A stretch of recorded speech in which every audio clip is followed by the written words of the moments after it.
I want us to watch Aden Dwale. After watching Aden Dwale, we are going to ask ourselves that why now Masengele's administration have decided to take security officers who are protecting the judge, the lawyer, I mean, who summoned Masengele to be arrested. Let's watch Aden Dwale on whatever he's saying. You are a holder of a constitutional office. If you are the president, if you are the deputy president, if you are the cabinet secretary, if you are a principal secretary, if you are a CEO, and you have taken an oath of office, umekula kiapo, and you have taken that oath of office on behalf of the people of Kenya, regardless of their tribe, their religion, and where they come from. And you must abide by the oath of office.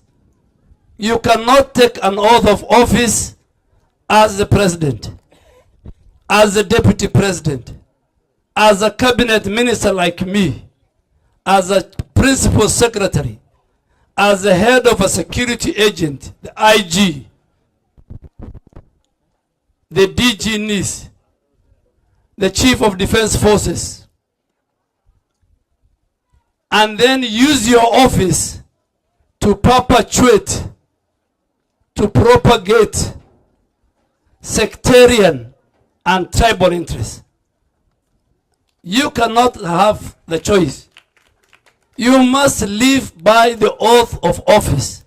The president takes an oath of office, whether those who voted for him or who didn't vote for him. That oath of office obligates all of us that you must serve the people of Kenya, you must speak for the people of Kenya, you must spearhead the interests of the people of Kenya.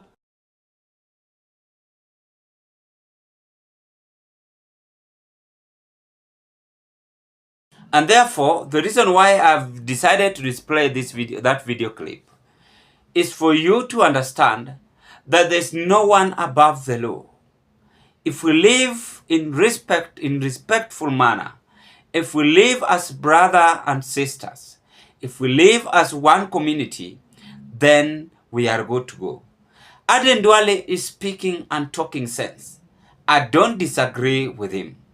But whatever he's saying, most of our leaders are not taking them into action.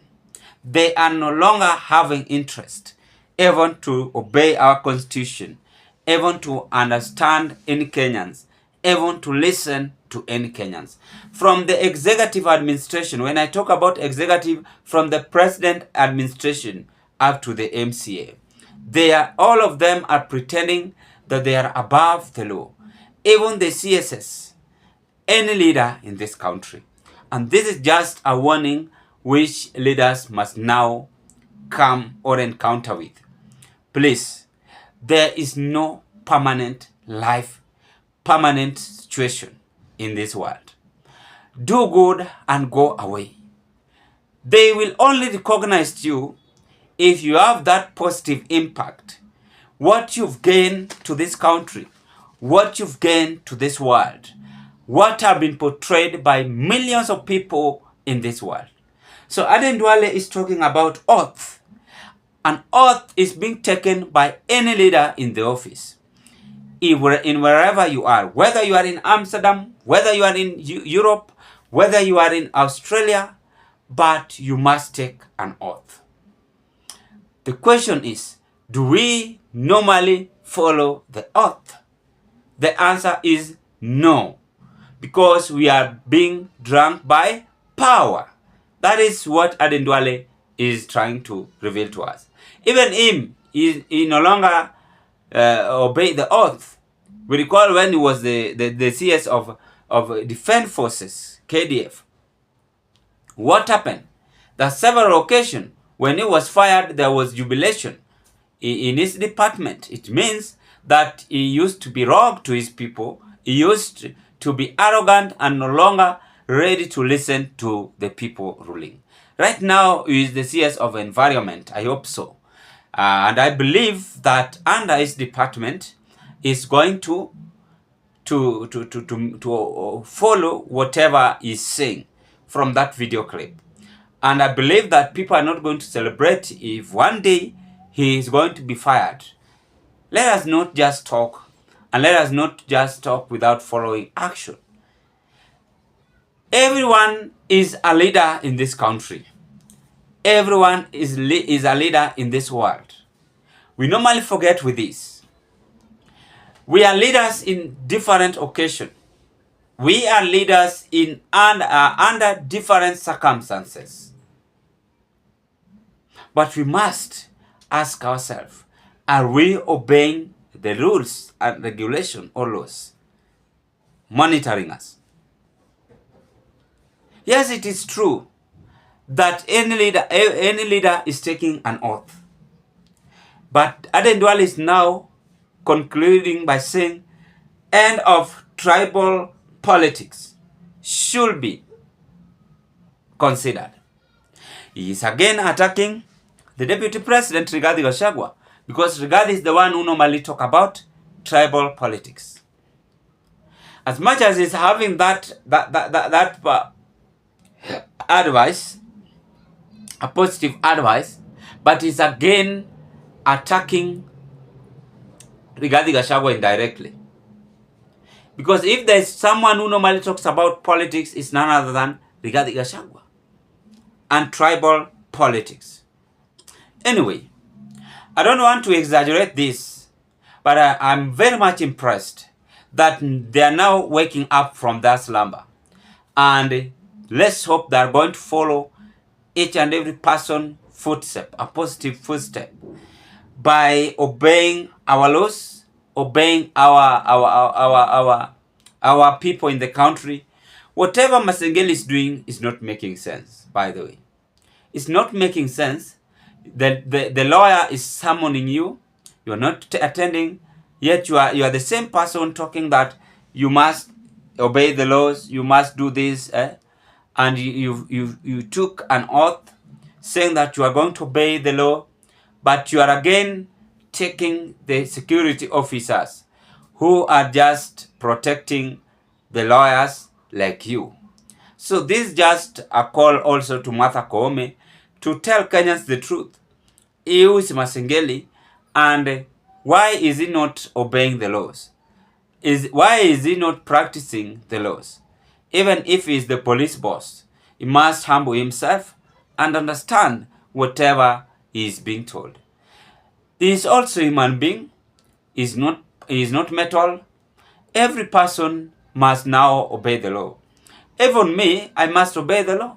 If I have any issue with the police officer or the DCI, they have that right to summon me, and I represent myself, ask them if I have something wrong I've done. Then we finish. There is always rules to follow. You either apologize, you either have that warning, or do whatever they want you to do. But that is not the end of life. We must humble ourselves, we must listen to each other, and we must obey the law of whatever Aden dwale is saying. Any leader in this country must now obey the law. Whether you are in the opposition, and even not a leader, but any person in this country, let me use that term. Any person in this country must now obey the law. Because Adwale is saying, we take an oath. Hata sisi huwa tunachukua oath tukiimba justice be shield and our defender on our national anthem. We take an oath by even standing if our flag is being raised or even lifted up. That is, we are obeying the law. You can't not just walk, because flag is very much essential and powerful weapon in our country. And we must stand still and defend. It is well indicated in our constitution. So we must obey the oath. We must obey the law. Even in the company you are working for. Before you resign, before you leave the job, before you leave the work, you must obey the law.